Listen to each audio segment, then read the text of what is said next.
أعمالنا من يهده الله فلا مضل له ومن يضلله فلا هادي له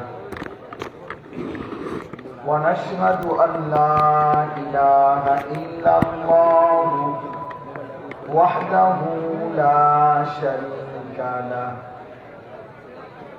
ونشهد أن سيدنا وحبيبنا ومولانا محمدا عبده ورسوله أما بعد فأعوذ بالله من الشيطان الرجيم بسم الله الرحمن الرحيم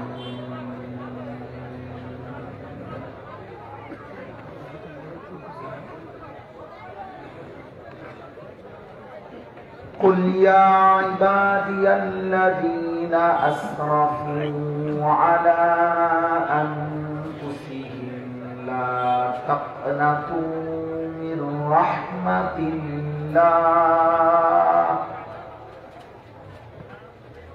إن الله يغفر الذنوب جميعا إنه هو الغفور الرحيم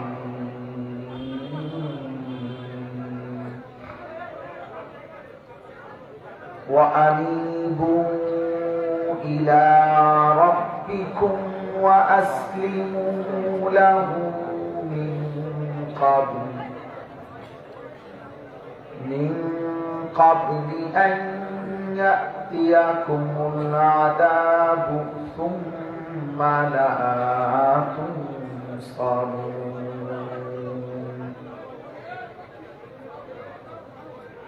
واتبعوا أحسن ما أنزل إليكم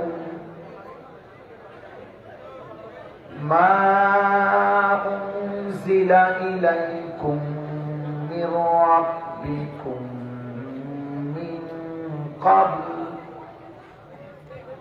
من قبل أن يأتيكم العذاب بغتة وأنتم لا تشعرون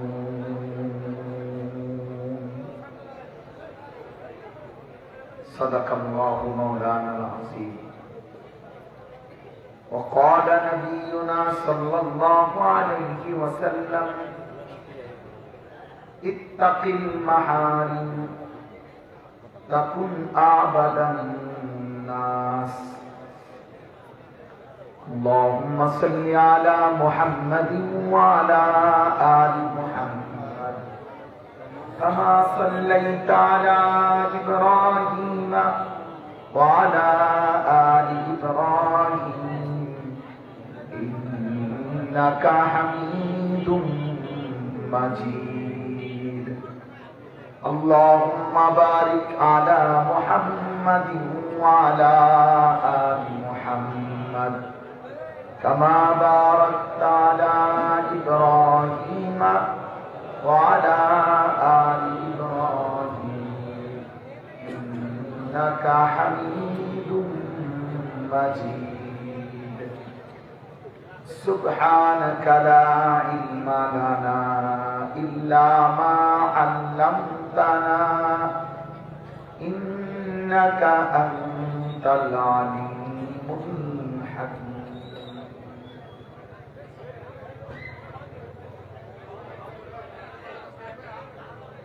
الحمد لله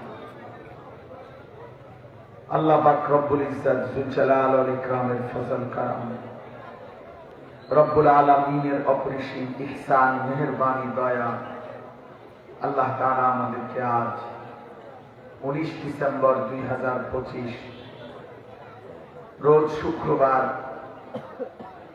মাদারীপুর শিবচর ভদ্রাসন মিনাকান্দি আল আমিন foundation এর উদ্যোগে আজকের এই বার্ষিক ইসলামী সম্মেলনে আল্লাহ তাআলাই আমাদেরকে আসবার বসবার আল্লাহর জন্যই জমা হওয়ার তৌফিক দান করেছেন। আলহামদুলিল্লাহ। প্রিয় ভাই, নওজোয়ান, বয়স্ক বাবা, সবার কাছে আমার প্রথম কথা হলো, হাতে মোবাইল ধরে ভিডিও বা রেকর্ড করা যাবে না। আমি স্পষ্ট নিষেধ করব। একটা ছেলেও তোমরা মোবাইল হাতে ধরে ভিডিও বা রেকর্ড করবা না। প্রিয় ভাই, আমি নিষেধ করলাম, এটা আমার আদেশ। এজন্য দয়া করে যদি কোনো ছেলে আমার এই কথাটা না শোনো, তো তোমার জন্য আমার ওয়াজ নয় এবং তোমার জন্য আমার কোনো দোয়াও নেই। তোমার হাতে ছেড়ে দেবে। এই জন্য কেউ এই কাজটা করা যাবে, এতে মনোযোগ হয় না, দিল জমে না। মোবাইলটা হাতে থাকলে অন্তরের মধ্যে কথা ঢুকে না। এই জন্য অল্প একটু সময়, আমি ঘড়ি দেখছি 11টা বাজে, আমার আসতে দেরি হয়েছে। আমার এর আগে যেখানে মাহফিল ছিল সেখানেই পৌঁছতে দেরি হয়েছে। আমরা আমাদের প্রিয় ভাই শহীদ ওসমান হাদির জন্য কুমিল্লায়, আমি তো জুমা পড়াই কুমিল্লা শহর, সেখানে জুমার নামাজের পরে লম্বা সময় মিছিল করছি, বিক্ষোভ করেছি। সেখানে বক্তব্য দিয়ে দোয়া শেষ করে যখন কুমিল্লা থেকে আমি রওনা দিই, তখন আসরের আজানের একটু আগে 3:30 বা 3:40, যার কারণে এই লম্বা পথ আসতে। এর আগের মাহফিল ছিল ভেদরগঞ্জ, এটাও দূর আছে, ওইখান থেকে বয়ান করে এখন এখানে আসছে। এই বাঙ্গা ভুঙ্গা সব পার হয়ে, এই জন্য একটু সময় বেশি দেরি হয়ে গেছে। তা আমি সবার কাছে অনুরোধ করছি, ইনশাআল্লাহ আমরা 12টার ভেতরে দোয়া মোনাজাত শেষ করে ফেলব ইনশাআল্লাহ। এই 1 ঘন্টার সময় প্রত্যেকে যার যার জায়গায় মনোযোগ দিয়ে আন্তরিকতা নিয়ে আল্লাহর কথা শুনুন, এতে বরকত। কষ্ট করে আসছেন ছেলেরা, ভাই তোমরাও দৌড়াদৌড়ি করে আসছো, কষ্ট করে লম্বা সময় অপেক্ষা করছো। দোস্ত আমার, কোন রকম খামখেয়ালি না করে যেন তোমার কষ্টটা কাজে না। এই জন্য আমি অনুরোধ করি, প্রত্যেকেই চুপ থাকলে, মনোযোগ দিলে বরকত বরকত। আল্লাহর কথা যে যতটা আন্তরিকতা নিয়ে শুনে, আল্লাহ তত বেশি রহমত বর্ষণ করে। এজন্য স্বেচ্ছাসেবক ভাই, তোমাদেরকেও বলছি, তোমরাও শোনো। এই হই হুল্লোড় না করে প্রত্যেকে ওদের যে যারা দাঁড়িয়ে আছে রাস্তা, ওদেরকে বসার অনুরোধ করো। প্রয়োজনে রাস্তায় বসো, নিজেদের জুতা 2টা একসাথ করে ওখানে বসো। মাটির মানুষ, মাটিতে বসলে লজ্জা লাগে, কোন লজ্জার কিছু নেই ভাই। একদিন আমাদেরকে মাটিতেই শোয়ানো, এই জন্য প্রত্যেকে বসলে সওয়াব হবে, বরকত হবে, আদব হবে। এটা খুব জরুরি। আল্লাহর কথা বসে শুনতে হয়, আল্লাহর কথা মনোযোগ দিয়ে শুনতে হয়। রাসূলুল্লাহ সাল্লাল্লাহু আলাইহি ওয়াসাল্লামের কাছে জিবরাইল যখন মানুষের আকৃতিতে আসতেন, তো নবীজির কাছে এসে বসতেন, এরপরে কথাবার্তা বলতেন। নবী সাল্লাল্লাহু আলাইহি ওয়াসাল্লাম জুতা পায়ে কোনদিন খাবারও খেতেন। নবী সাল্লাল্লাহু আলাইহি ওয়াসাল্লাম বলতেন যে, তিনি নিজেই বলতেন, আকুলু কামা ইয়াকুলুল আবদ। একজন গোলাম তার মুনিবের সামনে যেভাবে খায় বিনয়ের সাথে, আমি আমার আল্লাহর সামনে এইভাবেই খাবার গ্রহণ করি। তাহলে যেখানে তিনি জুতা পায়ে খাবারও খেতেন, সেখানে জুতা পায়ে দাঁড়িয়ে পূর্ণাঙ্গ এলেম হাসিল হবে, আখিরাতের ফিকির হবে। এই জন্য তোমরা বসো। আমি বললাম তোমাদের, অনুরোধ করলাম, না ওরা ওইখানেই বসো, অসুবিধা নেই। এখানেও জায়গা আছে, ভিতরেও জায়গা এখনো আছে। আপনাদের যাদের সামনে কিছু জায়গা আছে, 1 বিঘত জায়গা, যে আগাইয়া বসবেন মনে রাখবেন আপনি আখিরাতের দিকে, আল্লাহর রহমতের দিকে আগাইবেন। অনেক বড় নেকি, বাকিদের বসার সুযোগ হইল, সওয়াব পাইলেন। এই ছেলেগুলো বসলে ওদের সওয়াবও আপনারা পাইবেন। আল্লাহ আমাদেরকে তৌফিক দান করেন। পবিত্র কোরআনুল কারীমের 24 নম্বর পারা, কোরআনুল কারীমের কথা বলেন না, একদম কথা বলেন না, কেউ আর কথা বললেন না। পবিত্র কোরআনুল কারীমের 24 নম্বর পারা, 39 নম্বর সূরা, সূরা জুমার। এই সূরার 53, 54, 55 এই 3টা আয়াত আমি আপনাদের সামনে তেলাওয়াত করেছি। এই 3টা আয়াতকে সামনে রেখে সামান্য কথা আমরা আলোচনা করতে চাই। আল্লাহ তাআলা আমাদেরকে তৌফিক দান করুন। মূলত একজন মুসলমান, একজন মুমিন, যাকে আল্লাহ তাআলা ঈমানের দৌলত দান করেছেন, তাকে আল্লাহ তাআলা বলছেন যে বান্দা, তুমি শুধু মুখে ঈমানের পরিচয় দিয়ে আমি আল্লাহ থেকে মুক্তি পাবা। আহাসিবান নাসু আন ইউতরাকু আন ইয়াকুলু আমান্না ওয়া হুম লা ইফতানুন। আল্লাহ তাআলা বলেন, মানুষ কি এই ভেবেছে যে সে বলবে শুধু মুখে যে আমি মুমিন, আর আমি আল্লাহ তাআলা তাকে কোনো পরীক্ষা না নিয়ে ছেড়ে দেব? আল্লাহ তাআলা বলেন এই কি ভেবেছে? আল্লাহ বলে না, এটা এই ভাবলে হবে না। ওয়ালাকাদ ফাতান্নাল্লাযীনা মিন ক্বাবলিহিম, ইতিপূর্বে যত মানুষ ঈমানের দাবি করেছে প্রত্যেক নবীর জামানায় আমি সকলকেই পরীক্ষা নিয়েছিলাম। ফালা ইয়ালামান্নাল্লাহু আল্লাযীনা সাদাকু ওয়া লা ইয়ালামান্নাল কাযিবিন।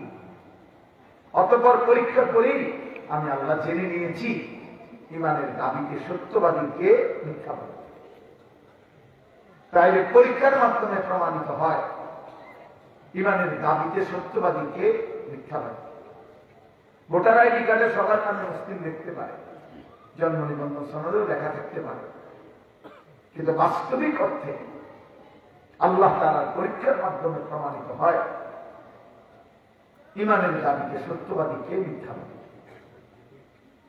আল্লাহ তাআলা কোরআনুল কারীমের মধ্যে বলছেন, আম হাসিবতুম আন তাদখুলুল জান্নাহ ওয়ালাম্মা ইয়ালামিল্লাহু আল্লাযীনা জাহাদু মিনকুম ওয়া ইয়ালামাস সাবিরিন।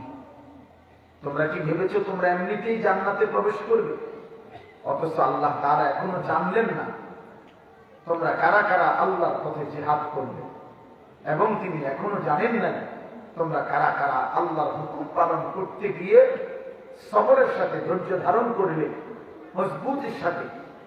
এখনো তো আমি আল্লাহ দেখলাম না, আমার জন্য তো জীবন বিলিয়ে দেওয়ার স্বপ্নই দেখলাম না। আমি আল্লাহ তাআলার প্রতিটা হুকুম পালনের ক্ষেত্রে, গুনাহ বর্জনের ক্ষেত্রে ধৈর্য ধরে নফসের চাহিদার বিপরীতে, শয়তানের আমন্ত্রণের বিপরীতে তুমি দৃঢ়তার সাথে টিকে থাকা, তো এটা তো আমি অন্য দেখলামই না, এমনি বেহেশতে চলে গেলাম। এই আল্লাহ তাআলা এগুলো আমাকে কি মনে করে? আম হাসিবতুম আন তাদখুলুল জান্নাহ ওয়ালাম্মা ইয়াতিকুম মাসালুল লাযীনা খালাউ মিন ক্বাবলিকুম। আল্লাহ তাআলা বলেন, তোমরা ভেবেছো তোমরা জান্নাতে প্রবেশ করবে, অথচ এখনো আল্লাহ তাআলা তোমাদের পূর্ববর্তী ঈমানদারদের উপরে যে পরীক্ষা দিয়েছিলেন, মুসিবত দিয়েছিলেন, সেরকম কিছু মুসিবত এখনো আসেই নাই তোমাদের উপর, এরই মধ্যে বেহেশতে চলে যাবে। মাসাতহুমুল বাসাউ ওয়াদ-দাররাউ ওয়াজুলজিলু। আল্লাহ বলেন পূর্ববর্তী ঈমানদার মানুষদের উপরে দুঃখ, কষ্ট, বিপদ, দুর্দশা এবং এমন মুসিবত এসেছে, ভয়ে, আতঙ্কে, পেরেশানিতে, অস্থিরতায় ঈমানদার কাঁপতে শুরু করছে, কাঁপতে শুরু করছে, ক্ষুধায়, কষ্টে, ভয়ে, আতঙ্কে। আল্লাহ তাআলা বলেন, হাত্তা ইয়াকুলার রাসূল ওয়াল্লাযীনা আমানু মা'আহু মাতা নাসরুল্লাহ। মুসিবত আর বিপদ এমন তীব্র ছিল যে রসুল পর্যন্ত ওই জামানার নবী এবং তার ইমানদার অনুসারীরা আল্লাহর কাছে দুই হাত তুলে ফরিয়াদ জানাইছে, মাতা নাসরুল্লাহ, আয় মাওলা, আর কত বিপদ মুসিবত দুঃখ কষ্ট সইলে আপনার সাহায্য আসবে। আলা ইন্না নাসরাল্লাহি করিব। তখন আল্লাহ শুনাইছে, বান্দা শোনো, আমি আল্লাহর সাহায্য কাছাকাছি। মানে এখনো পুরা সময় হয় না, আরো করিব, কাছে। আল্লাহ তাআলা বলেন, অথচ তোমরা কোন রকম দুঃখ কষ্ট পেরেশানি অস্থিরতা বিপদ মুসিবত আমি আল্লাহর পক্ষ থেকে ইবাদত পালন করার কষ্ট, গুনাহ ছেড়ে দেওয়ার কষ্ট কিছুই না সয়ে ভেস্তে চলে যাবে। যে কথা হলো, আল্লাহ তাআলা কোরআনুল কারীমের মধ্যে বলছেন, আফা হাসিবতুম আন্নামা খালাকনাকুম আবাতান। তোমরা কি ভেবেছো আমি আল্লাহ তাআলা তোমাদেরকে অনর্থক বানিয়েছি? কোন উদ্দেশ্য নাই, খাইবা ঘুমাইবা পেশাব করবা। ও আন্নাকুম ইলাইনা লা তুরজাউন। তোমরা কি ভেবেছো তোমাদের আমি আল্লাহর নিকট তোমাদেরকে ফিরতে হবে না? মরে যাওয়া মানে হারিয়ে যাওয়া, মরে যাওয়া মানে ভাইসা যাওয়া, মরে যাওয়া মানে নিশ্চিহ্ন হয়ে যাওয়া। আল্লাহ বলে, না, আমার কাছে ফিরে আসো। কুল ইয়াতাওয়াফাকুম মালাকুল মাউতিল্লাযী উকিলা বিকুম সুম্মা ইলা রাব্বিকুম তুরজাউন। আল্লাহ বলেন, হে নবী, আপনি বলে দেন, আমি আল্লাহর পক্ষ থেকে নির্ধারিত মালাকুল মউত আজরাইল তোমাদের প্রত্যেককে মৃত্যু ঘটাবেন। অতঃপর তোমরা সকলেই আমি আল্লাহর কাছে হাসরের ময়দানে ফিরতে হবে, ফিরতে হবে। ইলাইহি তুরজাউন, ইলাইহি তুহশারুন, ইলাইহিল মাসীর, ইলাইয়াল মাসীর, ইলাল্লাহি মারজিউকুম জামিআ। এই সব কথার অর্থ হলো আমি আল্লাহর কাছে আসতে হবে, আমি আল্লাহর কাছে আসতে হবে, আমি আল্লাহর কাছে আসতে হবে। তো তোমরা কি ভেবেছ? আয়াহসাবু আল্লান ইয়াকদিরা আলাইহি আহাদ। আল্লাহ তাআলা বলেন, নাফরমান বান্দা কি ভেবেছে তার উপরে কারো কোনো শক্তি নেই? কেউ তাকে ইবাদত ইচ্ছে করলে করাইতে পারতো না, কেউ তাকে ইচ্ছে করলে শাস্তি দিতে পারে না। কথা বলে না? আল্লাহ চাইলে পারে না? আল্লাহ বলছে, লাউ ইউআখিযুন নাসু বিমা কাসাবু মা তারাকা আলা যাহরিহা মিন দাব্বা। আমি আল্লাহ যদি কোনো মানুষকে তার পাপের কারণে নগদ দুনিয়ায় তৎক্ষণাৎ শাস্তি দিতাম, তো আমার জমিনে একজন মানুষও পিঠ সোজা করে, মেরুদণ্ড সোজা করে একদিনও হাঁটতে পারত না। এক বেলা যদি শাস্তি দিতাম, আল্লাহ চাইলে পারতেন?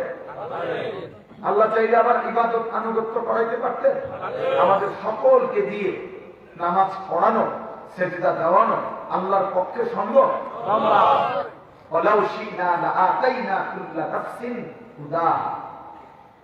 আল্লাহ বলেন, আমি চাইলে প্রত্যেকটা প্রাণ, প্রত্যেককেই হেদায়েত আমার পথে পরিচালিত করতে পারতাম। ওয়ালাউ শাআ রাব্বুকা লাআমানা মান ফিল আরদি কুল্লুহুম জামিআ। আল্লাহ বলেন, আপনার রব চাইলে জমিনের সকলে ঈমান আনতে পারত, ঈমান আনত। আল্লাহ তাআলা কোরআনুল কারীমে বলেন, ফাইন্নাল্লাহা ইউযিল্লু মান ইয়াশা ওয়া ইয়াহদি মান ইয়াশা ওয়া লা তাযহাব নাফসুকা আলাইহিম হাসারাত। বন্ধু শুনে, আল্লাহ যাকে চান তাকে পথভ্রষ্ট করে দেন, আল্লাহ যাকে চান তাকে হিদায়াত দেন। অতএব আপনি শুধু দাওয়াত দিবেন। কেউ গোমরাহ হলো কেন, কেউ জাহান্নামী হচ্ছে কেন, শুধু এই আফসোসে যে আপনি পাচ্ছেন না তাকে কোনোভাবে ফিরাইতে, শুধু এই আফসোসে আপনি নিজেকে শেষ করে দিবেন না, বরং আপনার সর্বোচ্চ মেহনত আপনি করে যাবেন। ফায়সালা আমি আল্লাহর হাতে তুলে দিবেন।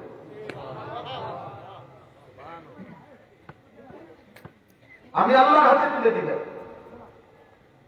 এই জন্য আল্লাহ তো বলছে, তুমি কি বান্দা কি ভেবেছে তাকে কেউ তার উপরে কোনো শক্তি নাই কেন? আয়াহসাবু আল্লাম ইয়ারাহু আহাদ। আল্লাহ তাআলা বলেন আমার বান্দা কি ভেবেছে নাফরমান বান্দা, তাকে কেউ দেখে না? কেউ দেখে না? কথা বলে না? কেউ আমাদেরকে দেখে না? কতক্ষণ দেখে? আলা ইয়ালামু মান খালাক। কত আয়াত কোরআন কারীমে আল্লাহ বলেন, বলো না বান্দা তোমার যুক্তি কি বলে? যিনি সৃষ্টি করেছেন তার সৃষ্টি কখন কোথায় কি করছে কোথায় আছে তিনি জানেন না? আল্লাহ জানতে চাইছেন। আলা ইয়ালামু, তিনি জানবেন না? যিনি সৃষ্টি করেছেন তিনি জানবেন না তো কে জানবে? সুবহানাল্লাহ। আল্লাহ তাআলা বলেন ওয়া মা তাকুনু ফি শা'নিন ওয়া মা তাতলু মিনহু মিন কুরআনিন ওয়া লা তা'মালুনা মিন আমালিন ইল্লা কুননা আলাইকুম শুহুদান ইয তুফিদুনা ফি। বান্দা তুমি যে অবস্থায় থাকো না কেন, আমার কোরআন তুমি যখনই পড়ো না কেন, যে কোনো আমল তুমি যখনই করো না কেন, যা করতে থাকো, আল্লাহ বলে বান্দা প্রতিটা কর্মের মুহূর্তে আমি আল্লাহ তোমার সামনেই থাকি, সামনেই থাকি। হাসলেও আমি দেখি, কাঁদলেও আমি দেখি, রাত গভীরে সেজদা দিলেও আমি দেখি রে বান্দা, রাত গভীরে সেনার ব্যভিচারের আড্ডা আর অস্থির নারীর ছবি দেখলো তাও আমি দেখি। আমি উপস্থিত থাকি বান্দা, আমি দেখতেই থাকি। وَنَعْلَمُ مَا تُوَسْوِسُ بِهِ نَفْسُهُ وَنَحْنُ أَقْرَبُ إِلَيْهِ مِنْ حَبْلِ الْوَرِيدِ।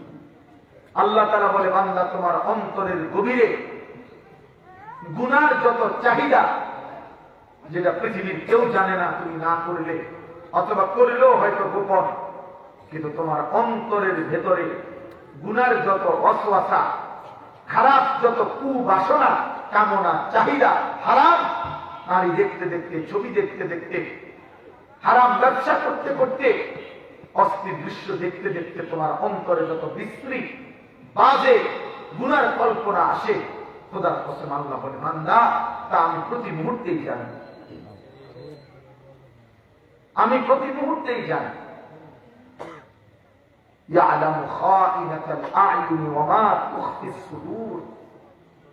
আল্লাহ তাআলা বলে চোখ দ্বারা যত খেয়ানত মানে গুনাহ তুমি করে থাকো আমি তাও জানি, অন্তরে যত গুনার কল্পনা লুকিয়ে রাখো আমি তাও জানি,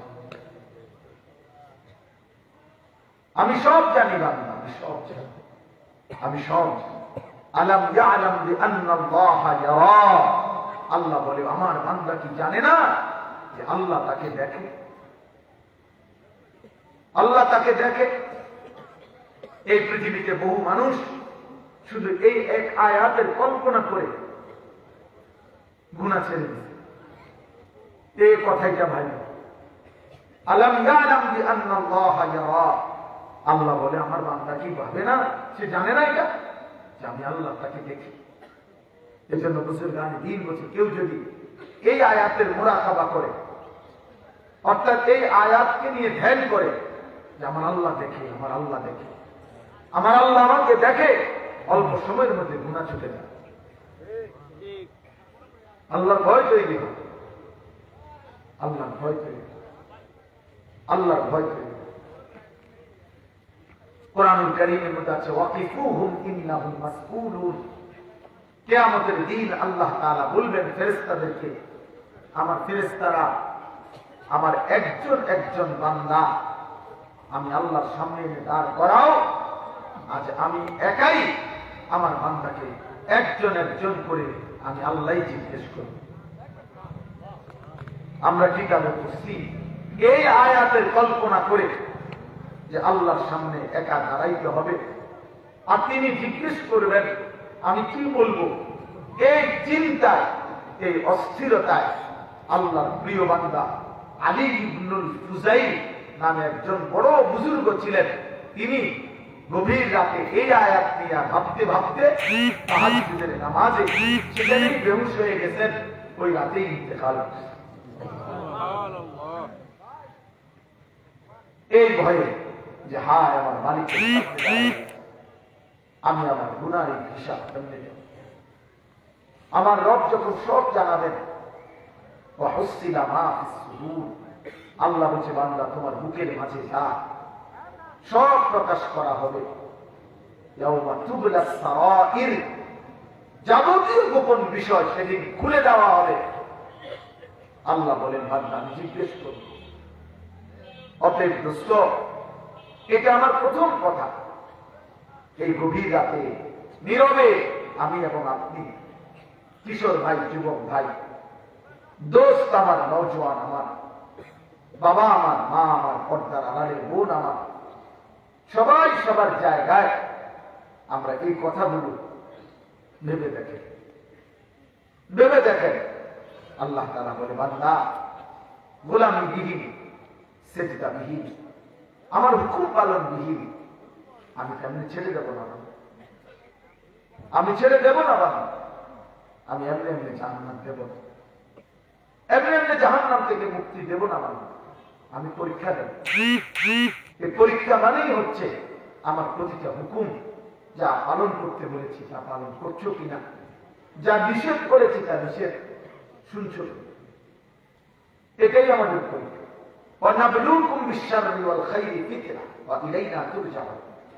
আল্লাহ বলেন আমি তোমাদেরকে পরীক্ষা করছি, কখনো ভালো কখনো মন্দ। আর এই পরীক্ষা চলতে চলতেই, পরীক্ষা অবস্থাতেই তোমরা আমার কাছে ফিরে আসবে। এই জন্য দুনিয়ার মধ্যে মানুষের পরীক্ষা, মুমিনের পরীক্ষা কোনদিনও শেষ হয় না। এই পুরা হায়াত পরীক্ষার হল পর্যন্ত। এই অবস্থাতেই আল্লাহ বলছে তোমরা আমার কাছে ফিরে আসবে। পরীক্ষা চলতে চলে, পরীক্ষা চলতে চলে, পরীক্ষা দিতে দিতে আমার কাছে আসতে হবে।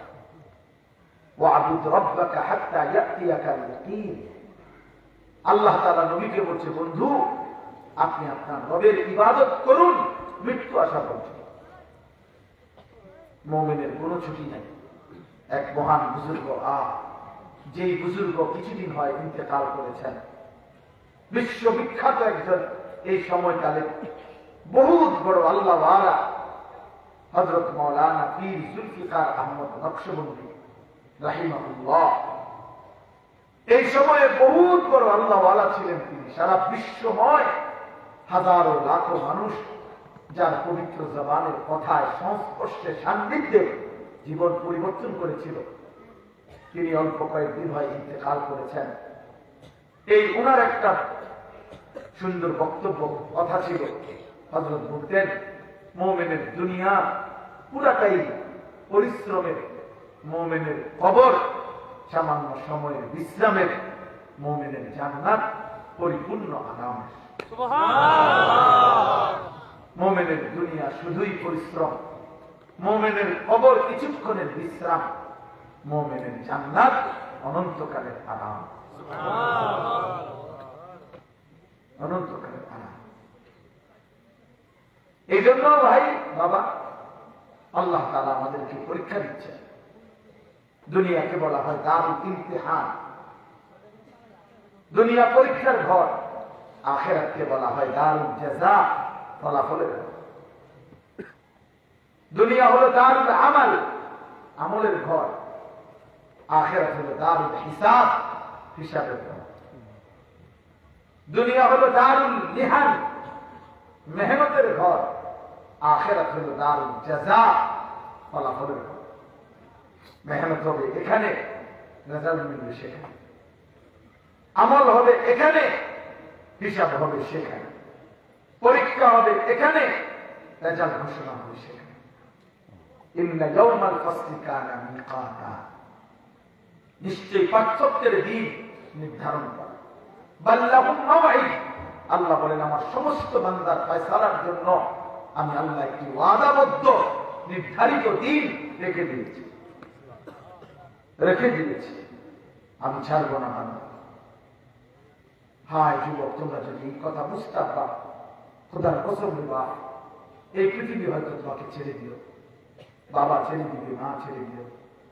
আজ তোমাদের লাখ লাখ ছেড়ে, শত শত কিশোর যুবক যাদের জীবনে কোনো নামাজ নাই, আল্লাহ নাই, রাসূল নাই, আখলাক নাই, চরিত্র নাই, একদম অল্প বয়সে নারী ছবি, নাচ গান, অস্থির দৃশ্য, নাপাক শরীর, চুল, চেহারায়, লেবাস, পোশাকে মুশরিক বেঈমানদের আচরণ অনুসরণ করে নিজের একদম পচায় রেখে, আমার মুসলমান তো দূরে থাকে, মানুষের কাতারেও নাই। আরে নাফরমান, জানো জীবনের অর্থ যার কাছে, আমার কথা মনে রাখেন, যার জীবনের অর্থ হইল তার কাছে যে জীবন মানে আমার চাহিদা পূরণ, আমার মনে যা চায় তাই, আমি হারাম হারাম বুঝি না, আমি জায়েজ না জায়েজ বুঝি না, আমি পাক না পাক বুঝি না, আমার মনে যখন যা চাই তাই করব। আমার নারী দেখতে মন চাইছে, এবার আমি মোবাইলে উলঙ্গ ছবি, অস্থির দৃশ্য দেখবো, রাস্তার নারী দেখবো, মাকেও দেখি, বোনকেও দেখি, আবার রাস্তার নারীও দেখি, টেলিভিশনের নর্তকীও দেখি, নিজের হালাল স্ত্রীও দেখি, আমি মোবাইলের উলঙ্গ ছবিও দেখি। অর্থাৎ আমার কাছে কোনো হালাল হারাম নাই, আমার চাহিদা পূরণ হয়ে দরকার, আমার টাকা দরকার, আমি পরিশ্রম করে টাকা উঠেও নেই, সুদের টাকাও নেই, কিস্তির টাকাও নেই, আবার কামাই রোজগারি করে যেটা পরিশ্রম করছি সেই টাকাটাও নেই, কারণ আমার টাকা দরকার। আমি হালাল হারাম বুঝি না, আমি হালাল হারাম বুঝি না। মহিলা বুঝে আমার রূপ যৌবন শরীর দেখানো দরকার, এই জন্য মন চাইলে জামাইও দেখায়, মন চাইলে রাস্তার বেডেও দেখায়, তার কাছে কোনো হালাল হারাম নাই। তার কথা একটাই, জীবন মানে চাহিদা পূরণ, জীবন মানে আমার মনের চাহিদা পূরণ। খোদার কসম বাবা, এটা যার জীবনের অর্থ, যে জীবন মানে চাহিদা পূরণ, ও মানুষটা ও জানোয়ার জানোয়ার জানোয়ার জানোয়ার।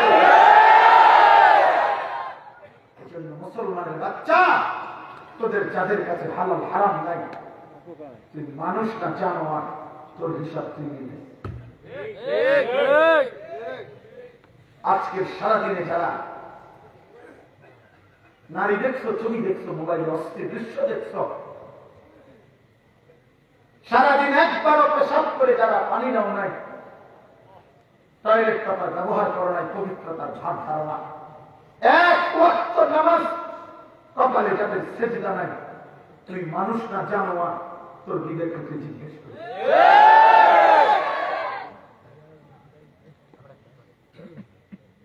নিজের পরিচয় নিজে মিলাইছে। হ্যাঁ, কারো যদি বিবেক যে কপাল সেজদা দেয় না, আমি ওই কপালে থুতু মারি, দেখা কপালে থুতু মারলাম, তোর কপালে থু, তোর নাফরমানের কপালে থু।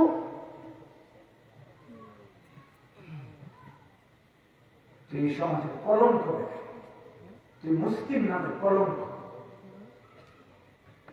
তুই মায়ের রক্তের অপমান করছিস, তুই নাফরমান, তোর মায়ের পবিত্র দুধের 2 বছরের পবিত্র দুধের অপমান করছিস, তুই মায়ের 9 মাসের গর্ভ বৃথা করে দিচ্ছিস। তোর মা তোরে 9 মাস পেটে ধারণ করছে, 2 বছরের বুকে দুধ পান করাইছে নর্তকী দেখার জন্য, আল্লাহর নাফরমানির জন্য না বেটা। এত বড় নাফরমান হলে জানোয়ারের ঘরে হইলেই মানে, মানুষের ঘরে না হলে ভালো।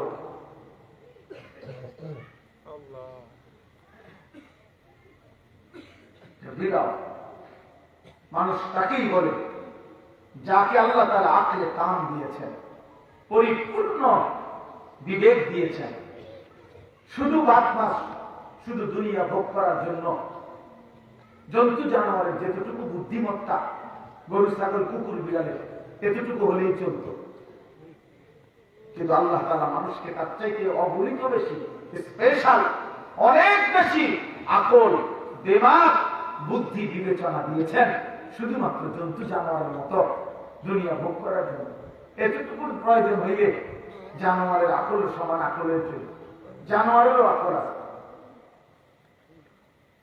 চলার মতো উপযোগী বুদ্ধি বিবেচনা জানোয়ারেরও, আল্লাহ কোরআন শরীফ আছে, আ'তা কুল্লা শাইইন খালকাহু সুম্মা হাদা।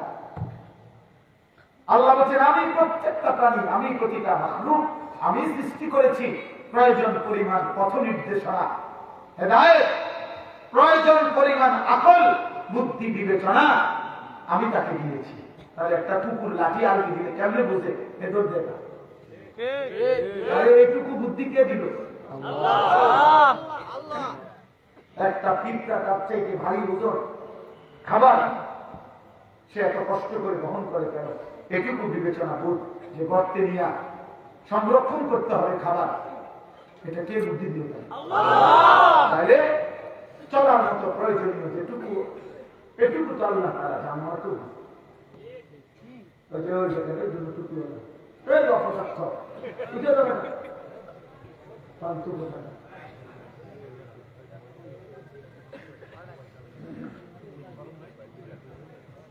সাবধান, খামখেয়ালি করো না পাঞ্জাবিওয়ালা।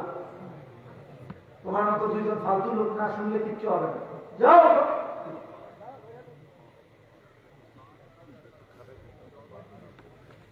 জি। অতএব আল্লাহ তাআলা আমাদের মানুষকে আকলে দান দিয়েছেন, পূর্ণ আকল।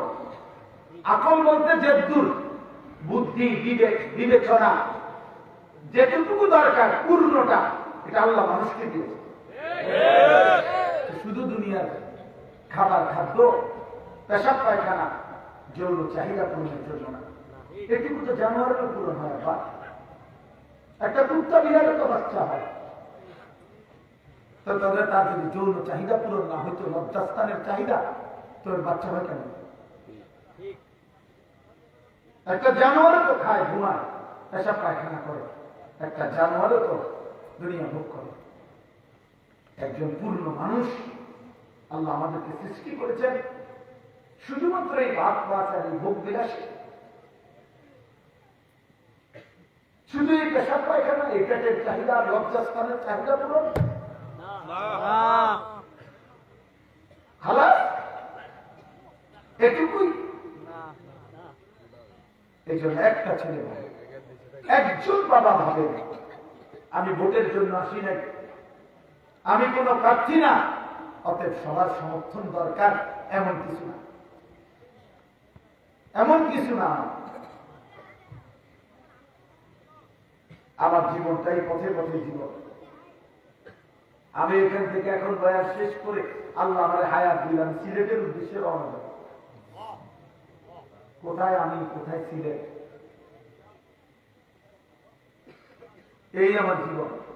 অতএব আমি ভোটের জন্য আসি নাই, আখেরাত মনে করাইতে আসছি, ইনসানের পরিচয় শুনাইতে আসছি। আমার ভাই, আমার বাবা, আমি, আমরা মানুষ, আমরা মুসলমান। দোস্ত, রাত্রে একটা ছেলে ভাইব, একটা বাবা। এই পৃথিবীতে আল্লাহ তাআলা আমাদেরকে যে মুসলিম পরিচয় দিয়েছেন, আমরা যেটা জানি যে আমরা মুসলমান, আমরা যে কালেমাটা পড়তে পারি, আমরা যে ইমানদারের ঘরে জন্ম নিয়েছি, খোদার কসম এই নিয়ামত কত বড় শ্রেষ্ঠতম নিয়ামত, যে পায় নাই অথবা যার জন্য চেষ্টা হয়েছে কিন্তু তাকে ইমানদার বানাইতে পারে নাই, খুদ নবীরা সেদিন হাসরের ময়দানে শুনবে না কিছু। শুধু এটা কল্পনা করেন, আমি তিনটা নবীর কথা বলি, তিনজন নবী, একজন শ্রেষ্ঠতম নবী আমার রাসূল, আপনার রাসূল, রবের শ্রেষ্ঠতম কলিজার টুকরা যিনি সাল্লাল্লাহু আলাইহি ওয়াসাল্লাম, আল্লাহর মাহবুব, আল্লাহর হাবিব, আল্লাহর কলিজাটা কলিজা, সেই বন্ধু হাত তুলে রাখছে, আল্লাহ আমার চাচার মাগফিরাত চাই, আবু তালেবের মাগফিরাত চাই। আজ 38 বছর আল্লাহ আমার চাচা আমার অভিভাবক হিসাবে ছিল, 38 বছর, 12 বছর বয়সে নবীজি দাদার ইন্তেকালের সময় আব্দুল মুত্তালিব আবু তালেবের হাতে নবীজিকে তুলে দিয়েছিলেন। নবী সাল্লাল্লাহু আলাইহি সাল্লামের বয়স যখন 50, তখন আবু তালেব ইন্তেকাল করছে।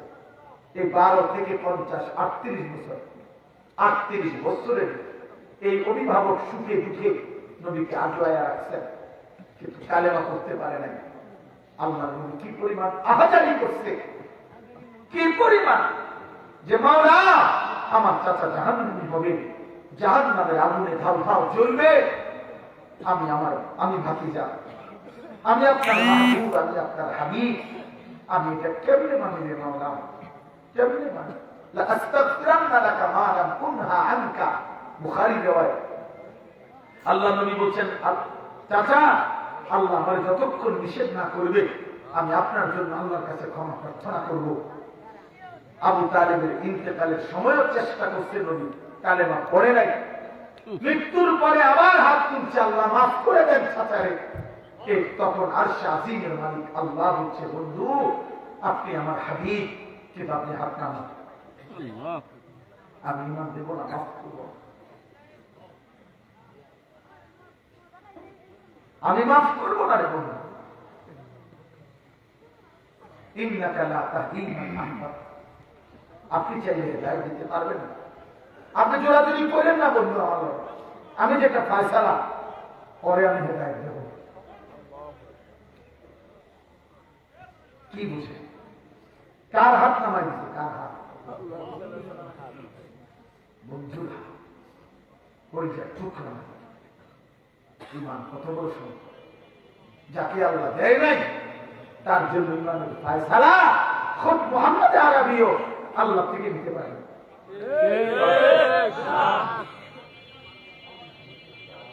তো সেখানে এই 800 কোটি মানুষের মধ্যে মাত্র যদি 250 কোটি মুসলমান হয়, তাহলে এরপরেও তো 600 কোটির উপরে ঈমান এখনো। তো যেই 250 কোটির জন্য আল্লাহ ঈমান সিদ্ধান্ত নিয়েছেন, সেখানে তো আমার অন্তর্ভুক্ত আছে, আপনার অন্তর্ভুক্ত আছে। হযরত ইব্রাহিম আলাইহিস সালামের দ্বিতীয় উদাহরণ হলো, হযরত ইব্রাহিম আলাইহিস সালাম ওনার আব্বা আজরকে ঈমানদার বানানোর জন্য, এই কোরআনে আছে হাজার হাজার বার, লক্ষবার, শতবার, কত কাকুতি বিনতি যে উনি করছে। কোরআন শরীফ ইয়া আবাতি ইয়া আবাতি ইয়া আবাতি ইয়া আবাতি, কোরআনের এরকম বহু আয়াত আছে। ইব্রাহিম নবী কেবল বাপকে ডাকছে, হে আমার আব্বা, হে আমার আব্বা, হে আমার আব্বা, কালেমা পড়েন রে বাপ, ঈমান আনেন রে আব্বা, আব্বা আপনি শয়তানের গোলামি করেন না আব্বা, আব্বা আপনারে আল্লাহর আযাব ধরবে, আব্বা আমার কাছে আসমানি ইলম আছে, আল্লাহ আব্বা আপনি পাথরের মূর্তির পূজা করেন না রে আব্বা।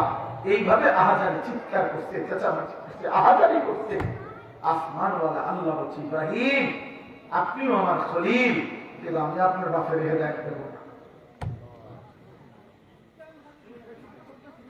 আমি হেদায়েত দেব না রে বন্ধু। হেদায়েত পাইছে বুঝলো নাই বাবা, মুসলমানের বাচ্চা বুঝলি না ফরমান, চুল রাখলি বেঈমানের মতো, চেহারা বানাইলি মুশরিকের মতো, আহারে না ফরমান, কে তোরে ধোকা দিল? ইহুদির বাচ্চা তোর জন্য কোনদিন কাঁদবে না। আমার কলিজার টুকরা ভাই, আমার মাতৃভূমির 100 বছরের শ্রেষ্ঠ সন্তান, আমার শরীফ উসমান হাদির জন্য ইমানদারের রক্ত ছাড়া, ইমানদারের চোখের পানি ছাড়া আজ পৃথিবীর কোন বেঈমানের ফোঁটা চোখের পানি ওঠে না।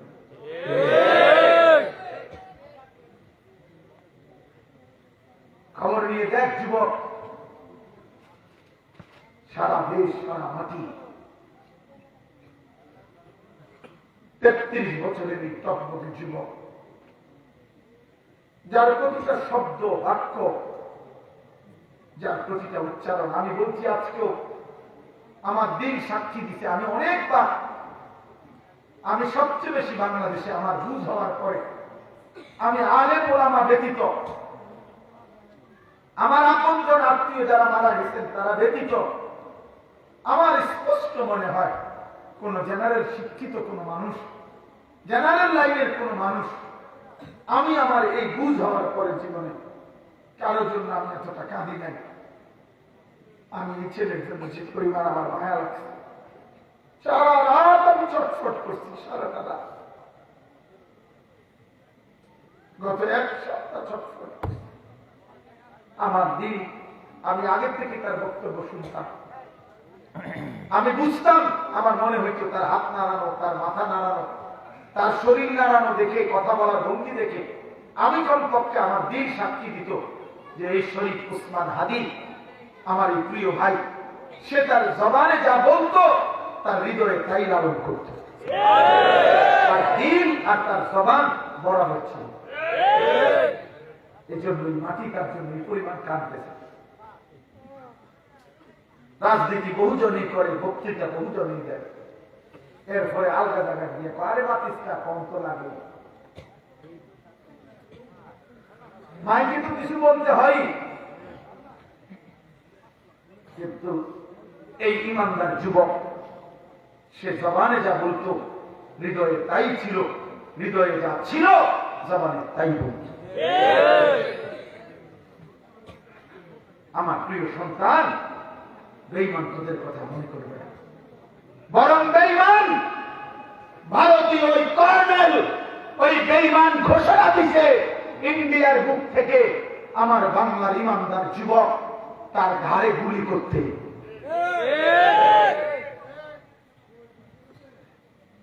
তোরা ভেবেছিস যুবক তোদের চুল মুশরিকের মতো বানায়া মুশরিক তোরে বুকে তুলে নিবে, মুশরিক তোরে আদর করবে?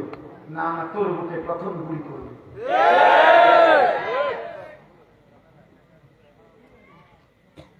আজ না হয় কাল তোর বুকে প্রথম গুলি করবে। এই জন্য তোমার আল্লাহ তোমার ঠিকানা, তোমার নবী সাল্লাল্লাহু আলাইহি ওয়াসাল্লামই তোমার সান্ত্বনা, তোমার কোরআনই তোমার বিশ্বাস, ইসলামই তোমার ধর্ম। তুমি আল্লাহ ছেড়ে দিও না, তুমি মদিনার ওই বন্ধু ছেড়ে দিও না। ওই বন্ধু ওই জমিনে যে পরিমাণ তার উম্মতের জন্য কেঁদেছেন, পৃথিবীর কোন মা তার সন্তানের জন্য এতটা কাঁদে নাই, পৃথিবীর কোন বাবা তার সন্তানের জন্য এতটা কাঁদে নাই। মদিনার সেই বন্ধু নবী সাল্লাল্লাহু আলাইহি ওয়াসাল্লাম তার উম্মতের জন্য যে পরিমাণ থেকেছে, যিনি তার জীবনের পুরো সময় কাঁদছেন, 23 বছর নবী উম্মতের জন্য রাত গভীরে চোখের পানি ফেলে কেঁদেছেন। ইন্তেকালের দিন জিবরাইলকে বলছেন, জিবরাইল আমি আল্লাহর কাছে ফিরে যাব, আজরাইলের হাতে আমার রূহ তুলে দেব, তবে আমার আল্লাহকে জিজ্ঞেস করো আমার বর্তমানে আমার উম্মতের সাথে আমার মালিক কি আচরণ করবে, ওটা জিজ্ঞাসা। আল্লাহ তাআলা বলছে, বন্ধু আপনার উম্মতকে বললেন ওরা যদি আমার কাছে ইস্তেগফার করে আমি আল্লাহ ওদেরকে আযাব দিয়ে, ইসরাফিলের ফুঁড় আগে চূড়ান্ত আযাব দিয়ে একেবারে ধ্বংস করব। ওমা কানা আল্লাহু মুআযযিবাহুম ওয়া হুম ইস্তাগফিরুন। শুধু বললেন ভুল হইলে হাত তুলতে আমার কাছে, শুধু বললেন ভুল হইলে আমার কাছে মাফ চাই নিতে, আমি আযাব দেব না। কিতাবের মধ্যে আছে ইসরাফিল যখন দ্বিতীয়বার ফুঁ দিবে, হাসরের মাঠ কায়েম হবে, তো 4 ফেরেশতা জিবরাইল, মিকাইল, ইসরাফিল, আজরাইল নবী সাল্লাল্লাহু আলাইহি ওয়াসাল্লামের রওজায়ে আতহার মদিনার রওজা পাকে আসবে।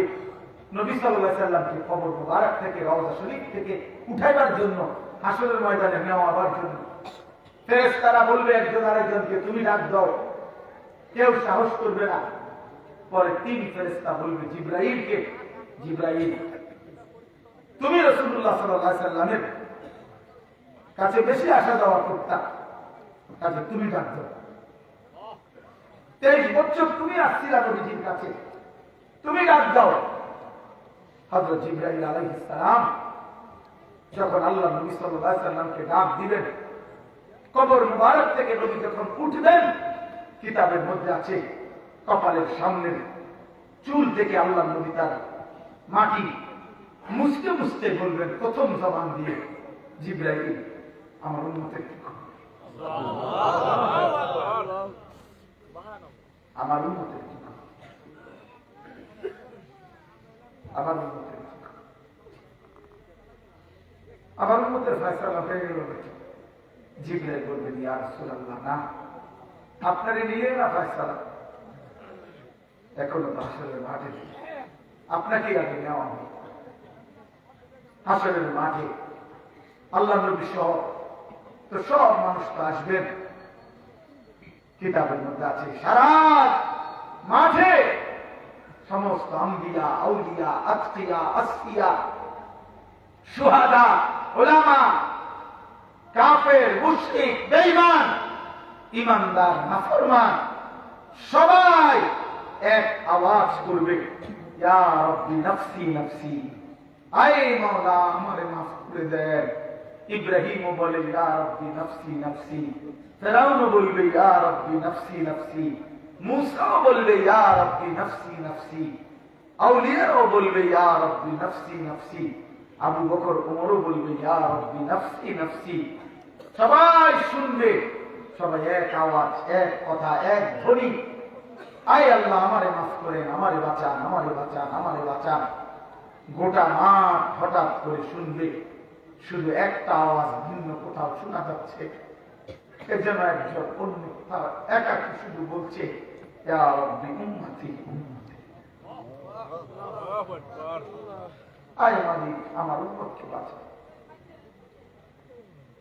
তাকে ভুলে গেল যুবক।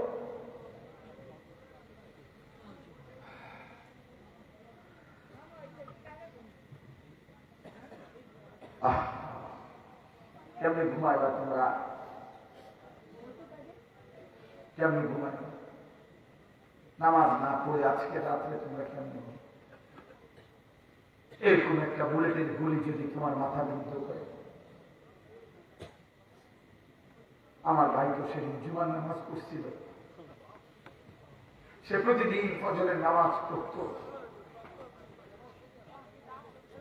সে বলছিল তার কবিতার আবৃত্তির মধ্যে যে হে আধিপত্যের দূষণরা, আমার সারা দেহ চিরে চিরে খাইও, আমার মাথা নিও না, কারণ আমি মাথা বিক্রি করবো না। দুশ্মনের জন্য তার মাথাতেই গুলি করছে।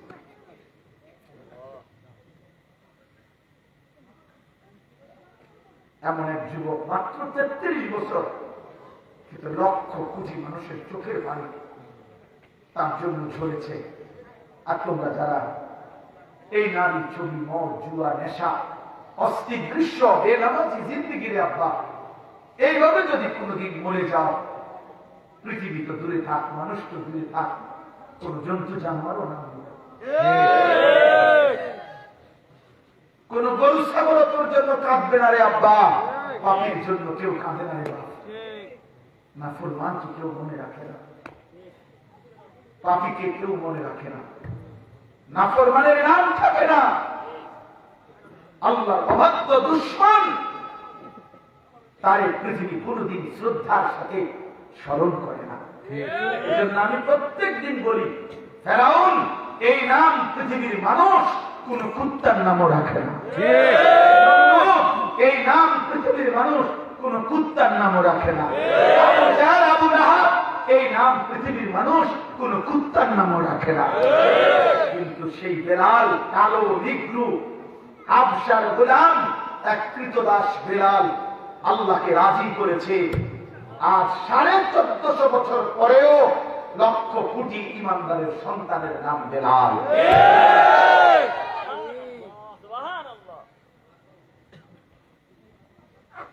এই জন্য দুষ্ট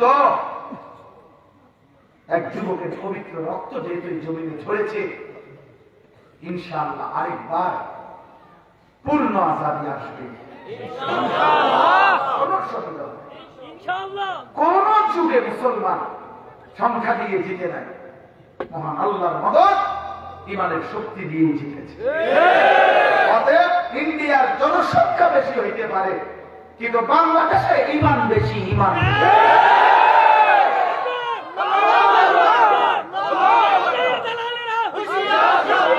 আমার দেশে ইমান বেশি। এই জন্য রক্তের প্রতি ফোঁটা থেকে ইনশাআল্লাহ এই জমিনে লক্ষ কোটি হাদি জন্ম নেবে ইনশাআল্লাহ। কোন সন্দেহ, কোন সন্দেহ। 1 ইঞ্চি জমি ভারতীয় বেঈমানদের কাছে তোমরা যুবক বেঁচে থাকতে আজ ওয়াদা করো, 100টা জমি মাতৃভূমির কোন বেঈমানকে দেবে না। নওজোয়ান বলো, দাঁড়াও ইনশাআল্লাহ, দাঁড়াও বলো।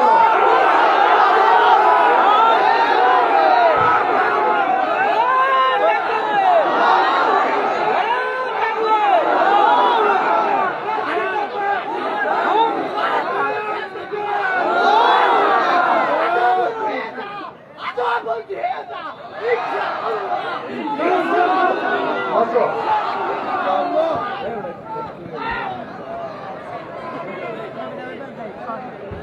আল্লাহর জন্য জান দেবার ইচ্ছা, শহীদের প্রতি ফোঁটা রক্ত আল্লাহর কাছে দান।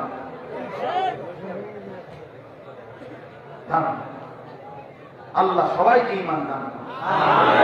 মনে রাখো যুবকরা, তোমরা মনে রাখো কিশোর, আমার একটা সোজা হিসাব, আমার বাংলা হিসাব, আমার হিসাব হইল এই নতুন প্রজন্মের হাতেই পৃথিবীময় সারা বিশ্বে মাহাদীর পতাকা, ইসলামের পতাকা, কালেমার পতাকা সারা পৃথিবীতে উঠবে।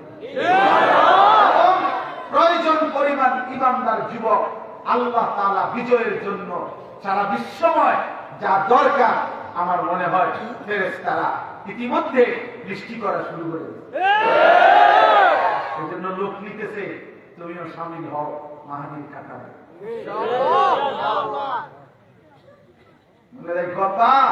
আবু জাহেলকে ছাড়াও ইসলাম বিজয় হয়েছে, আবু লাহাবকে ছাড়াও ইসলাম বিজয় হয়েছে, উতবা শাইবার মতো বেঈমানের ছাড়াও কালেমার বিজয় হয়েছে।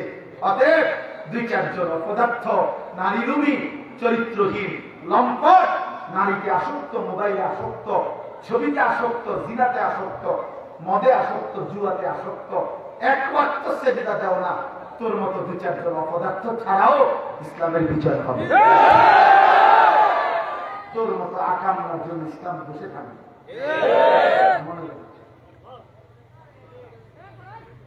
তুমি আসলে তোমার লাভ, তুমি সেজদা দিলে তোমার লাভ, তুমি আল্লাহ চিনলে তোমার লাভ। হয়তো তোমার ছাড়াই ইমানের বিজয়, ইমানের বিজয় এই জেনারেশন হারবে না ইনশাআল্লাহ। 2200 চাইতে বেশি কিশোর যুবকের তাজা খুন যেই জমিনে ঝরেছে 24 জুলাই গণ অভ্যুত্থানে, তারপরও যেহেতু ফ্যাসিস্ট থাকতে পারে নাই, অতএব আরো রক্ত ঝরলেও আমার স্বাধীনতা, সার্বভৌমত্ব ইমানদারের হাত থেকে কেউ নিতে পারবে না। এটাই বিষয়, এটাই বিষয়। এ আরো আরো শাহাদাত বরণ করতে পারে, কোনো অসুবিধা, কোনো অসুবিধা, কিন্তু বিজয় মুমিনের হবে ইনশাআল্লাহ, বিজয় কালেমার হবে ইনশাআল্লাহ, বিজয় ইসলামের হবে ইনশাআল্লাহ, সততার ইনসাফের বিজয় হবে ইনশাআল্লাহ, প্রকৃত দেশপ্রেমিকের বিজয় হবে ইনশাআল্লাহ। আল্লাহ আমার সন্তান, আমার যুবক সবাইকে হিম্মত দান করুন। আমিন। আমার মূল বক্তব্য এই শেষ। রাত গভীরে আমি শুধু এই কথাগুলি বলতে চাচ্ছি, গুনাহ থেকে ফিরে আসো। বাবা আপনারাও মুসলমান, ছেড়ে দেন সুদের লেনদেন, ঘুষের লেনদেন, কিস্তির লেনদেন, হারাম উপার্জন, হারাম উপার্জন আপনারা কমান, ছেড়ে দেন রে বাপ। আপনাদের চোখের সামনে হারাম উপার্জন, সন্তান মানুষ হয় না, টাকা রোজগার করা শিখে কিন্তু মানুষ হয় না, সুদের টাকায় মানুষ হয় না, কিস্তির টাকায় সন্তান মানুষ হয় না। আব্বা হয়তো আপনার মতো সেও আবার এই সুদ, কিস্তি, হারাম নয় সই করে পয়সা কামাই করতে পারবে, ঠিক আছে, কিন্তু মানুষ হয় না। মানুষ তো বলে তাকে চেষ্টা করে, মানুষ তো তাকে বলে রব চিনেছে, মানুষ তো তাকে বলে সৃষ্টিকর্তার গোলামি করেছে। অতএব আপনি গুনাহ ছেড়ে দিন। পর্দার আড়ালের মা বোন যারা, মা বোন আজকের এই নগদ উদাহরণ, এত বড় ঘটনায় শাহাদাতের পবিত্র খুন ঝরেছে শহীদ শরীফ উসমান হাদির, যার মাথাটা ছিদ্র করে ফেলেছে বেঈমানে। কিন্তু এত বড় শাহাদাতের পবিত্র খুনের পরেও শহীদ শরীফ উসমানের স্ত্রী, এই পর্দানশীল নারী, সে কারো সামনে আসে নাই। সে নীরবে তার রবের সামনে হয়তো নামাজের মুসল্লায় চোখের পানি ফেলছে। অতএব মুসলিম মা বোন নারীরা আমরা পড়েছিলাম কিতাবে রাসূলুল্লাহ সাল্লাল্লাহু আলাইহি ওয়াসাল্লামের উহুদের যুদ্ধে এক মহিলা ওনার সন্তান শাহাদাত বরণ করেছিল। ওই মা ওনার ছেলেকে খুঁজতেছিলেন শহীদের লাশের ভিড়ে খুঁজে পাচ্ছিলেন না। তো পিছন থেকে একজন সাহাবী ওই মাকে বলছিল, মা, যে লাশগুলো তুমি খুঁজতেছ এগুলা তো লাশ, মৃত মানুষ। তুমি এই লাশের মধ্যে তোমার সন্তানের চেহারা খুঁজতে গিয়ে তোমার মুখের কাপড়টা আরেকটু খুলো না, এত পুরা মুখ ঢেকে রাখছো কেন মা? এগুলো তো লাশ, এখানে তো জীবিত মানুষ নেই। তুমি মুখটা আরেকটু খুলে এরপরে তুমি তোমার লাশের ভিড় থেকে তোমার ছেলের লাশ খুঁজো। আমরা কসম খোদা কিতাবে পড়ছি, আবু দাউদ শরীফের রিওয়ায়াতে আছে, ওই মহিলা বলছে, ইন আরজা ইবনি ওয়ালাম আরজা হায়াই। হে মুসলমান, আমি তো আমার সন্তান হারিয়েছি, আমি আমার হায়া, আমার লজ্জা এখনো হারাইনি। আমি ছেলে হারিয়েছি, ইজ্জত হারাই নাই, আমার হায়া হারাই নাই।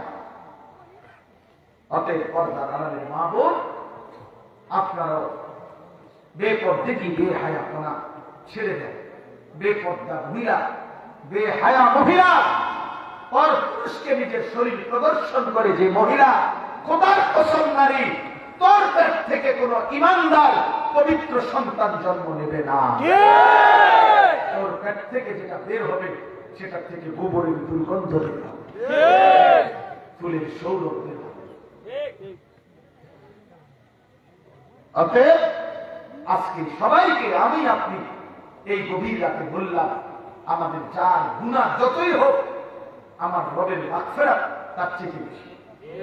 অতএব কুল ইয়া ইবাদিয়াল্লাযীনা আসরাফু আলা আনফুসিহিম, আল্লাহ বলেন, হে নবী আপনি বলে দেন, আমার বান্দারা তোমাদের গুনাহ যত বেশি হোক, গুনাহ যদি আসমান ছুঁয়ে যায়, গুনাহ যদি সমুদ্রের ঢেউ পরিমাণ হয়, গুনাহ যদি হিমালয়ের পর্বত সমান হয়, আল্লাহ বলছে না তাকনাতু মির।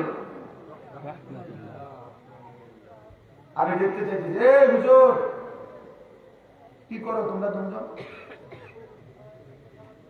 এই চশমাওয়ালা,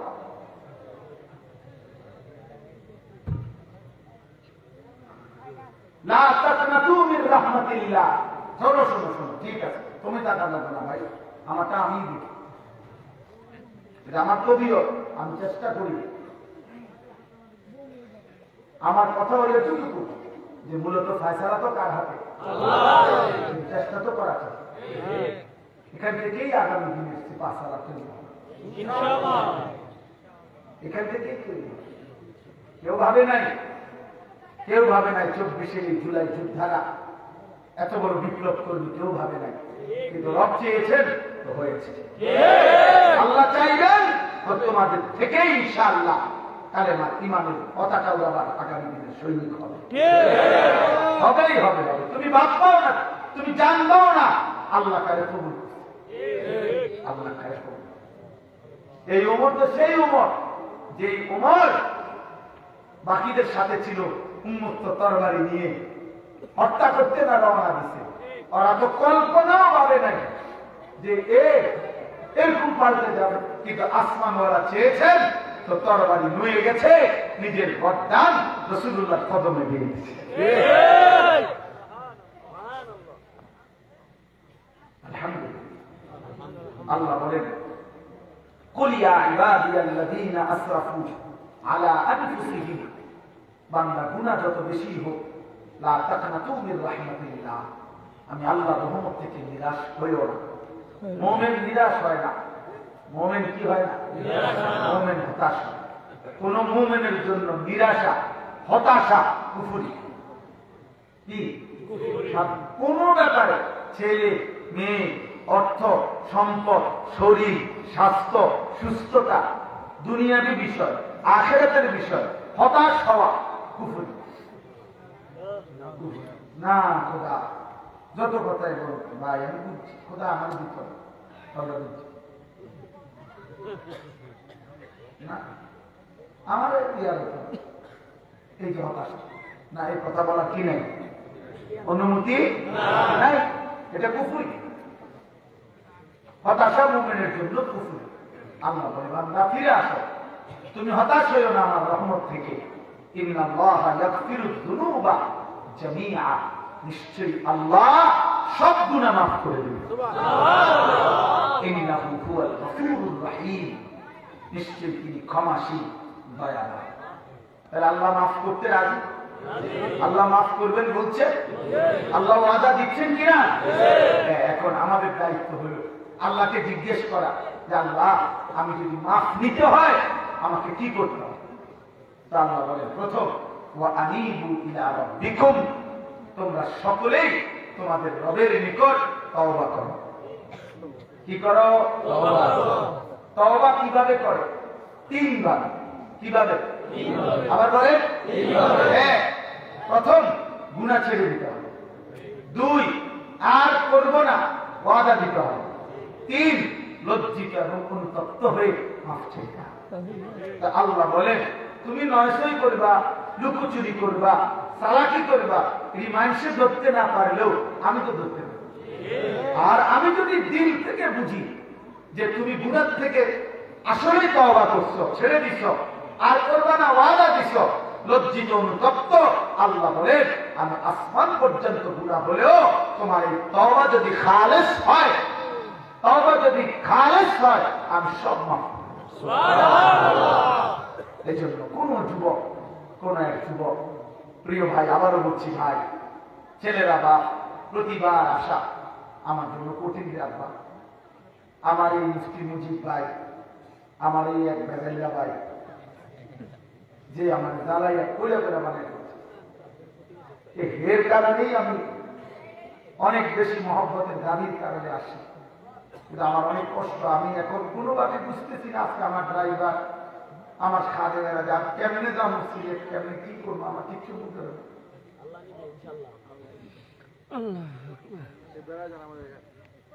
আমাকে সকাল 10টা বাজে বয়ান হবে। এরপরও আল্লাহ জানাইছেন আলহামদুলিল্লাহ, আলহামদুলিল্লাহ। ভাইয়া আমার সব ছেলে তোমাদের কাছে বলি, আর যদি কোনোদিন আসতে নাও পারি, আসবো না সেটা বলছি না, কিন্তু ফায়সালা তো কোথায়? তো সবার কাছে যুবক ভাই, কোন এক যুবক যদি নিয়ত করো যে তুমি আল্লাহর দিকে ফিরবে, দেখবা ইনশাআল্লাহ পৃথিবী তোমাকে নিয়ে গর্ব করবে। পৃথিবী তোমাকে নিয়ে, তুমি শুধু কল্পনা করো, মাত্র 33 বছর এক টকবগে যুবক, তার জন্য গোটা দেশ চোখের পানি ফেলে। কি আশ্চর্য, কি আশ্চর্য। ওই যে আমি আজকে দেখলাম একজন সুন্দর একটা মন্তব্য করছে যে এমন জীবন তুমি করিবে গঠন, মরিবে হাসিবে তুমি, কাঁদিবে ভুবন। এই কবিতা যেন আজ শরীফ উসমান হাদির ক্ষেত্রে সার্থক হবে। এই কবিতা যেন তার পূর্ণতা করছে। আরেকবার পৃথিবী দেখল যে এক মানুষের মৃত্যুতে কত মানুষের চোখে পানি আসে। অনেকেই তাকে হয়তো ব্যক্তিগতভাবে এর আগে একটা চিন্ত না, জীবন দিয়ে সে যেটুকু মানুষ চিনে না, রক্ত দিয়ে তার থেকে বেশি চিনে। আল্লাহ তাকে কবুল করে নেন। আল্লাহ বলেন তোমরা তওবা করো, তওবা করো, গুনাহ ছেড়ে দাও, আর করবে না ওয়াদা দাও, লজ্জিত এবং অনুতপ্ত হয়ে মাফ চাও। ওয়া আসকিনু লাহু, দ্বিতীয় কাজ হলো আজকের থেকে আল্লাহ বলছেন আমার আনুগত্য শুরু করো, এখনই নামাজ শুরু করো। আগে যা হইছে বান্দা ভুল, খালেস তওবা করলে দিল থেকে আমি আল্লাহ মাফ করে দেব, এখন থেকে শুরু করো ইনশাআল্লাহ। ওয়া আসকিনু লাহু, তার আনুগত্য করো, মিন ক্বাবলি আন ইয়াতিয়াকুমুল আযাব সুম্মা লা তুনসারুন। আল্লাহ বলেন শোনো বান্দা, তওবা করো এখনই, আমার আনুগত্য করো এখনই, আযাব আসার আগেই। তাফসীরে আছে অর্থাৎ মৃত্যু আসার আগেই, মৃত্যু আসলে সুম্মা লা তুনসারুন, আর তোমাকে সাহায্য করা হবে। এই জন্য প্রত্যেক নাফরমানের মৃত্যু তার জন্য আযাব, প্রত্যেক ইমানদারের মৃত্যু তার জন্য বুশরা, সুসংবাদ। সুসংবাদ। ওয়াত্তাবিউ আহসানা মা উনজিলা ইলাইকুম মির রাব্বিকুম। তৃতীয় আয়াত, শেষ আয়াত, আল্লাহ বলেন এবং জীবনভর আমি আল্লাহর পক্ষ থেকে নাযিলকৃত পবিত্র, সুন্দর, শ্রেষ্ঠতম এই বাক্যের সমষ্টি কোরআন, একেই অনুসরণ করো। আবারও বলছি, মিন ক্বাবলি আন ইয়াতিয়াকুমুল আযাবু বাগতাতাও ওয়া আনতুম লা তাশউরুন। আল্লাহ তাআলা বলেন হঠাৎ করে তোমার অজান্তে আযাব মানে মৃত্যু আসার আগে আগেই আমার কোরআন অনুসরণ করো, আমার বন্ধুর সুন্নাত অনুসরণ করো, জীবনটা ঈমান ইসলামের রঙে সাজাও, আনুগত্য করো, তওবা করো, আমি আল্লাহ তোমাকে মাফ করে দেব, অনন্তকালে জান্নাত দিয়ে দেব। এজন্য আজকে এটুকুই আমার শেষ কথা। সবার কাছে অনুরোধ, কিশোর ভাই, যুবক ভাই, নওজওয়ান, তোমাদের 30 বছরের নিচে তোমাদের যাদের বয়স, তোমরা হাত উঠাও। বুড়া মানুষ খুব, বুড়া মানুষ শুধু এই মোদি বেড়ে দাঁড়িয়েছে। আমি এক দলে, আমি পুরানি দলে নিয়ে আল্লাহ কবুল। মাশাআল্লাহ, মাশাআল্লাহ। ভাইয়া, তোমাদের কাছে আমার দুইটা ওসিয়ত। এক নাম্বার হলো চোখের হেফাজত করো, নারী দেখো না, ছবি দেখো না, অশ্লীল দৃশ্য দেখো না, মোবাইলের আসক্তি থেকে বাঁচো। আল্লাহ বরকত দেবে ইনশাআল্লাহ। হ্যাঁ, যে চাহিদা আল্লাহ তোমার ভিতরে রাখছে এটা পূরণের জন্য বৈধ, হালাল, পবিত্র স্ত্রী আল্লাহ ব্যবস্থা করবে। অপেক্ষা। 2 নাম্বার ওসিয়ত, ফজরের নামাজ জামাতে ইনশাআল্লাহ। কোন নামাজ? ফজরের নামাজে সাংঘাতিক হিম্মত, ফজরের নামাজে সাংঘাতিক ঈমানী শক্তি। ফজরের নামাজ নফসের হারাম চাহিদা, মনের হারাম চাহিদা থেকে বান্দাকে দূরে সরায়, আল্লাহর গোলামীকে প্রচন্ড ভাবে উৎসাহিত করে। ফজরের নামাজ ঈমানের চেতনা আনে, ফজরের নামাজ শাহাদাতের স্বপ্ন দেখায়। এজন্য ফজরের নামাজ জামাতের সাথে। ফজর ক্যাম্পেইনের কাজ আমার সারা দেশের একটা ছোট্ট কাজ, ফজর ক্যাম্পেইন। আমি এইটুকু কাজ চেষ্টা করি যে সারা দেশে বলি যে ফজরের মুসল্লি বৃদ্ধির চেষ্টা করো। যুবক, বিশেষ করে তোমরা কিশোর যুবক, কোন যুবক সিদ্ধান্ত নিবা আমি ফজরের নামাজ পড়ব, আমার একজন বন্ধুকে ফজরের নামাজের জন্য উঠাবো, তোমরা হবে 2 জন, এই 2 জন ডাকলে হবে 4 জন, 4 জন ডাকলে হবে 8 জন। এভাবে ইনশাআল্লাহ এলাকাকে এলাকা বাড়বে, ফজরের মুসল্লি বাড়বে, নওজওয়ান ফজরের মুসল্লি। আর ফজরের মুসল্লি যারা মাহাদির সৈনিক, তারা ফজরের মুসল্লি যারা দাজ্জালের বিরুদ্ধে লড়বে, তারা ফজরের মুসল্লি যারা বিশ্বময় কালেমার পতাকা উড়াবে। আমরা স্বপ্ন দেখি ইনশাআল্লাহ, এই এখন যাদের বয়স 14, 16, 18, 20, 25, আশা করি মালিকের দয়া, মনে হয় আর কি সারা দেশ যুবকদের হালাত দেখলে মনে হয় যে তোমাদের সামনেই মাহাদি আসবে, দাজ্জালও আসবে। সেদিন ঈমানের পরীক্ষা হবে, তুমি দাজ্জালের পক্ষে না মাহাদির পক্ষে। সেটা কিন্তু জীবনের শেষ ইন্টারভিউ। আল্লাহ রাসূল সাল্লাল্লাহু আলাইহি ওয়াসাল্লাম বলছে, ঈমানদারের উপরে দাজ্জালের চাইতে বড় পরীক্ষা কোন মুমিনের উপরে আসে।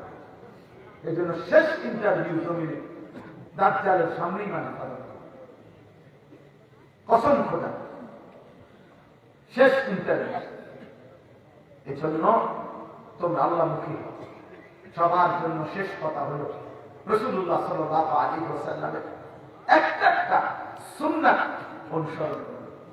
আমার অনুরোধ, জীবনটা সুন্দরী বানাইতে চান, নবী সাল্লাল্লাহু আলাইহি ওয়াসাল্লামের সুন্নাতগুলো, এটাই আপনার বিবি, আপনার ছেলে মেয়ে তোমরা যুবক তোমাদের ঘর পরিবার ব্যক্তি জীবন চুল চেহারা লেবাস পোশাক হাসি কান্না সকাল দুপুর আহার নিদ্রা পেশাব পায়খানা হার হালাতে সকল অবস্থায় নবীজির সুন্নাত এটাই সবচেয়ে সুন্দর, এটাই শ্রেষ্ঠ, এটাই চূড়ান্ত, এটাই আধুনিক, এটাই সবচেয়ে উন্নত। এই জন্য যাওয়ার পথে আমরা গাড়িতে, আমার সাদা গাড়িতে এই কিতাব আমরা বিক্রি করি। নবী সাল্লাল্লাহু আলাইহি সাল্লামের সুন্নাতের উপরে একটি অসাধারণ কিতাব, নবীজির জীবনের সমস্ত সুন্নাত এই কিতাবের মধ্যে আছে। তালিমুস সুন্নাহ, আমাদের ঢাকা গাজীপুরের বাংলাদেশের একজন শীর্ষ বুজুর্গ অধ্যক্ষ মিজানুর রহমান চৌধুরী মহিউসুন্নাহ হযরত মাওলানা শাহ আবরারুল হক রাহমাতুল্লাহ খলিফা থানভী রাহমাতুল্লাহ খলিফা তিনি বাংলাদেশের বড় বড় বুজুর্গ আলেম যার হাতে মুড়ি, উনি অনেক আলেমদের সমন্বয়ে এই কিতাবটা লিখছেন। প্রায় 600 পৃষ্ঠা ব্যাপী নবীজির জীবনের সমস্ত সুন্নাত ছোট বড় প্রামাণ্য দলিল সহ এই কিতাবের মধ্যে আছে। আমি ইচ্ছা করে হযরতের কাছ থেকে কিতাবগুলো আইনা বিক্রি করি 400 টাকা মূল্যে। কেন? একটা উদ্দেশ্য, উম্মতের ঘরে ঘরে নবীর সুন্নাতের একটা পূর্ণাঙ্গ বই পৌঁছুক। হতে পারে আজ, হতে পারে আগামী দিন, হতে পারে 10 বছর পরেও আপনার ঘরের কেউ নবীর একটা সুন্নাত পড়বে, আমল করবে, ইনশাআল্লাহ আপনার আমলনামা তো লিখে আসবে। এই জন্য যাওয়ার সময়টা কিনবেন। সর্বশেষ কথা হলো এই আল আমিন ফাউন্ডেশন, সব সময় আমি ব্যক্তিগতভাবে মুজিব ভাইকে যেমন পছন্দ করি, আল আমিন ফাউন্ডেশন এটাকেও পছন্দ করি।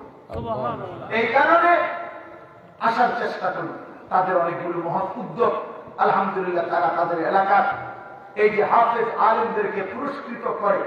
গত বছর আমার কথাটা রাখছে যে আমি বলছি ক্রেস্ট দিয়েন না, ক্রেস্ট দেখেন আগে দিচ্ছে ক্রেস্ট, এটা কদম কাঠ দিয়া বানায়, এটা মধ্যে কিচ্ছু নাই, এটা মধ্যে কষও নাই। কিন্তু এখনকার প্যাকেটে পাঞ্জাবির কাপড় দিছে, পায়জামার কাপড় দিছে, 500 টাকা সেলাই করতে দিছে। তাই এই বাচ্চাটা এই কোরআন পড়বে, হাদিস পড়বে, যতদিন এই পায়জামা পাঞ্জাবি তার পরনে থাকবে, এই পুরা ফাউন্ডেশন এবং তার সাথে যারা দান সাদাকা করেছে সকলেই সদকায় যাবে।